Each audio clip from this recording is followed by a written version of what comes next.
Hello and welcome to Sugar Glider Diaries. I'm Kimberly. I have Pika here with me today for as long as she wants to be. I'm also wearing this cool shirt that I just got from Glider King Designs. They sent it to me as a gift with a new bonding mitt. This is a picture that I sent to them that they turned into some artwork for their new t-shirt line. It says, "Bond like a queen."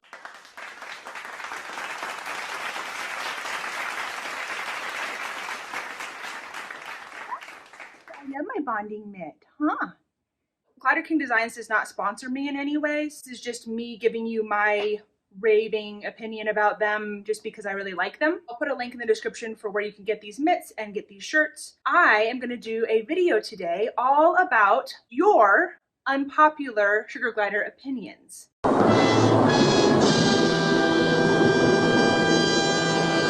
So I posted a thing on my community tab saying that I wanted to do a video like this, and then some of you submitted your unpopular Sugar Glider opinions. So I thought we would spill the tea, as they say, with my Sugar Glider mug. Got it on Amazon, in case you want one. There are links in the description box as well. Keep in mind, these are opinions. This is what this video is all about. I am entitled to my opinion, as are you, and that's okay, okay? Okay. So before we get going too far into this video, I also wanted to mention that I am coming out with a merch store. So pretty soon, I don't know exactly when, but check the description box because I don't have it up and running now, but by the time you're watching this video, there's a chance that I might have it up and running depending on when you're watching the video. Please check the description box to see if some of my merch is available. I'm super excited about making some really unique and fun designs that hopefully you guys will all enjoy. All of my merch is not going to be directly related to my channel. Really, anybody that loves Sugar Gliders, I think will enjoy the merch that I'm going to be putting out. Now on to the video. Sugar gliders should be kept in a naturalistic environment and not much plastic and fleece. I would say 95% of people that have gliders primarily have plastic and fleece in their cages. I guess my personal opinion on this isn't really that one or the other is wrong. It's really more from a practical standpoint. Fleece and plastic items are readily available. We already know how to make items that are safe for them using these materials, whereas naturalistic is a little bit harder as far as cleaning. There's certain kinds of woods that you absolutely do not want to use. There's certain kinds of plants that are toxic. And as far as cleaning, if you're talking about having things that are mostly based in wood, cork, they tend to hold bacteria more than plastic, where you can just rinse it off with Blue Dawn dish soap and it's done. It might require more soaking, more heat, things like that to actually truly clean it. I don't really feel like a glider is neglected if they're not in a natural cage. I think that that is like a societal norm for certain pets. For example, you had a iguana, it would have wood and bark and leaves and, you know, maybe more of a bioactive type enclosure. Because in the reptile community, that has been something that people have tried to mimic their natural habitat. But take like birds, for example, and I'm sure there's a lot of debate on how to keep them, but for the most part, they keep them in a large enclosure and then they give them stimulation toys. Now, these stimulation toys that birds play with are not something that they're going to find in the wild, but no one really seems to say, well, birds shouldn't ever play with stimulation toys. So in my mind, the main thing for gliders is to give them a large enclosure because they are sugar gliders. They do enjoy having lots of room to jump and to glide from item to item, but also enrichment items. Enrichment items, they are very intelligent. They're brain stimulated. So even though they wouldn't find plastic and fleece and things like that in their natural habitat, I do still think that different textures and different items that they can explore is an enrichment thing for them. So that's kind of where I sit on it. I don't think there's anything wrong with naturalistic as long as it's healthy and safe, but I also don't think there's anything wrong with fleece and plastic. So I guess I'm a little bit neutral about it. I'm actually working on a project right now that I think a lot of the people that are opting for more of a naturalistic decorating theme for their cage are really gonna like. So I'm excited to show you guys what I've been working on.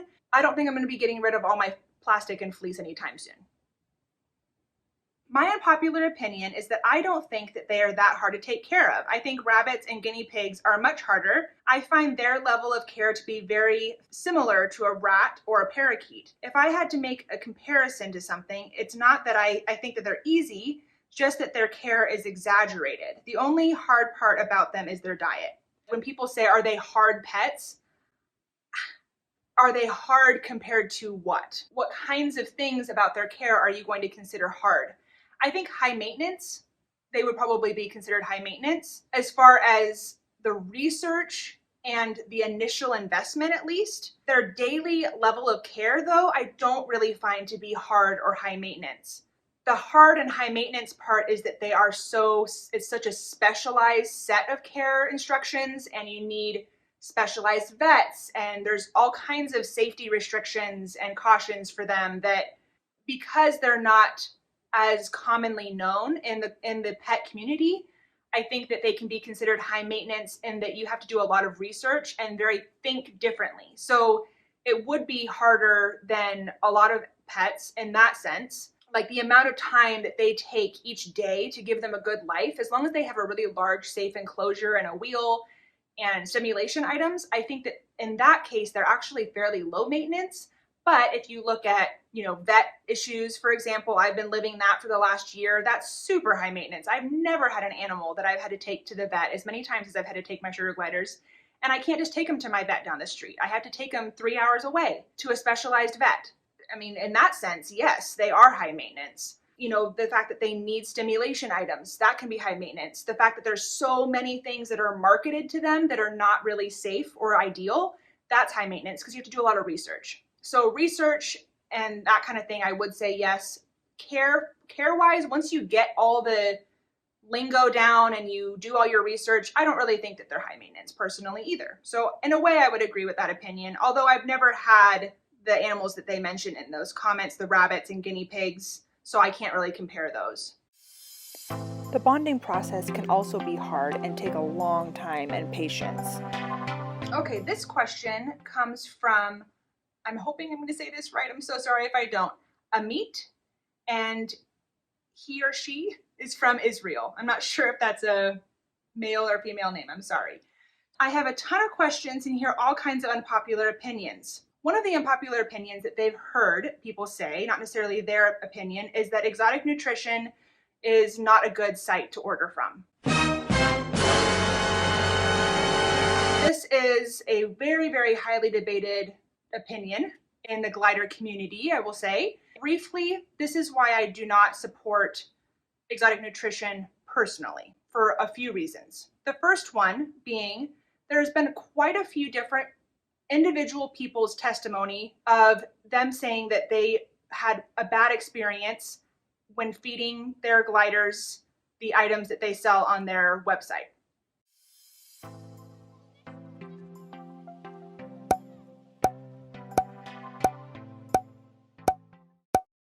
Now, I can't definitively prove that the health issues that these gliders were having is directly related to the diet that they were on. So that is one reason why I choose not to, but there's others. It's not just based off of other people's opinions. The second thing is that I know for sure that they sell items that I personally do not feel are safe for gliders, and people that are professionals in the industry that create toys and cage sets and items for gliders have said that their items are not up to their safety standards.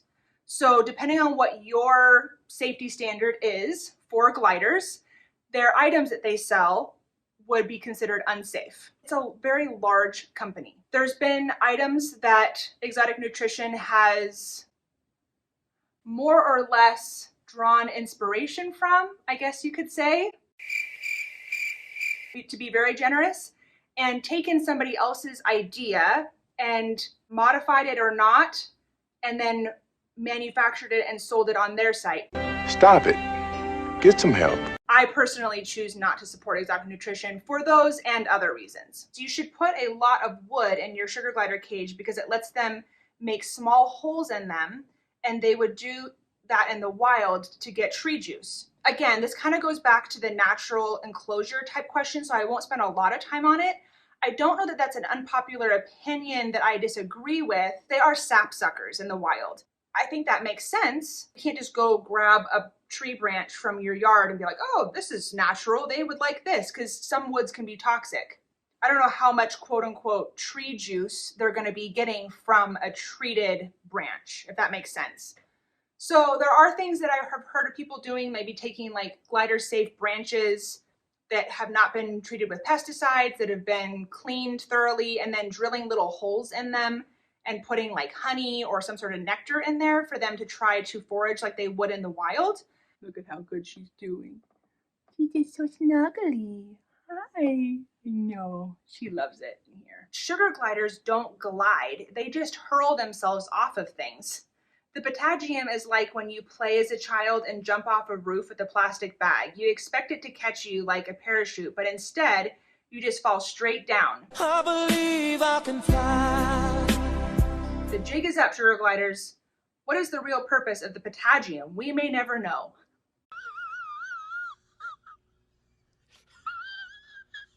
So I think this unpopular opinion is more of a facetious one.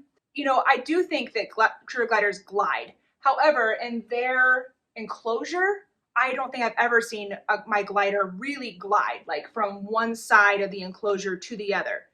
Now, can I definitively say that they don't do it? No, because I'm not watching them 24/7. I have seen them glide from me to the cage. When you just see them with your eye jumping, it really looks more like jumping. But if you put it in slow motion, you can actually see their patagium get bigger. And it does assist them in their jumping. But I do think a lot of people think that they're just gliding all over the place all the time, and that's not really the case either. So I kind of agree with that. So now that I've had her in here for a while, I'm going to try to transfer her to just my bare hand, because this hand is getting really hot. So we'll see. I've done it a couple times successfully.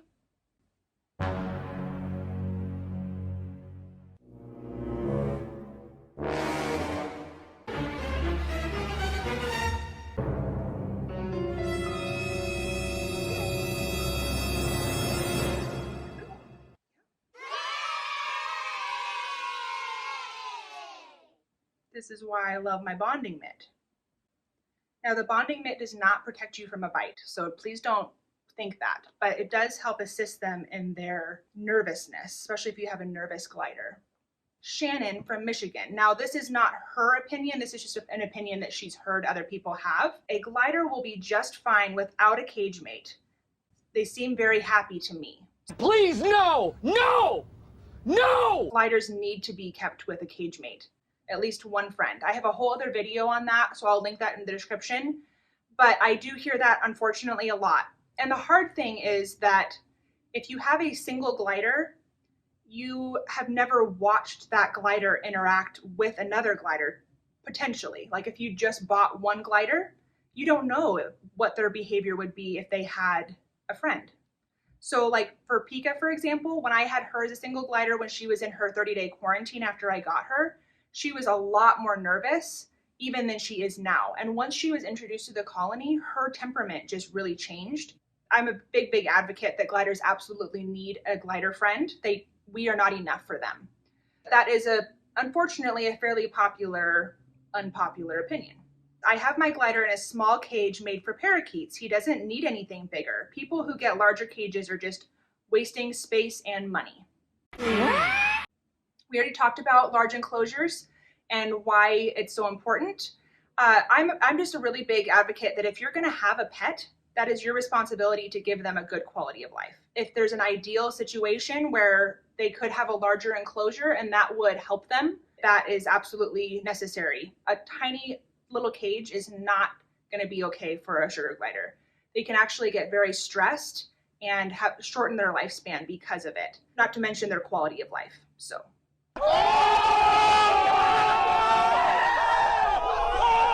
Because of their name sugar glider, a lot of people think that they just eat sugar. I think that is fairly common for people to assume that because it's in the name. And yes, they do love sugar. Is that what they should have all the time? No. Just like us, just like humans, I might love sugar and carbs. Is that what I'm supposed to eat all the time and that was going to give me all the nutrients that I need? No. So, yep, I agree. So Eliza from Utah says that this isn't her opinion, but that she's heard other people say they look like so much work. Having a child is easier.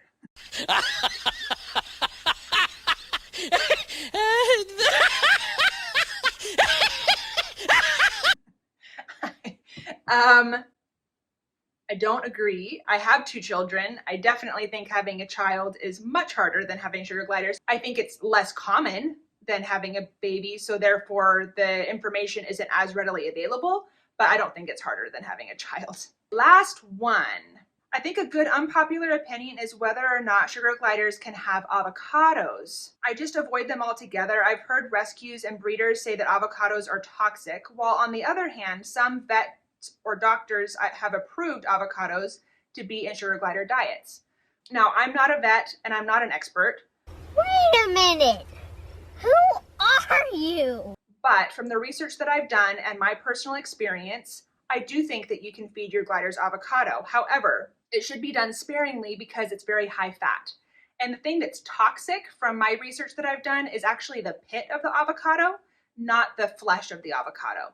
So as long as you're just feeding them the green part, the meat of the avocado, then you're fine. But it should be done sparingly as a treat because of the high fat content. If you have some unpopular opinions that you would like me to react to, please comment them below. Pika is asleep in my hand.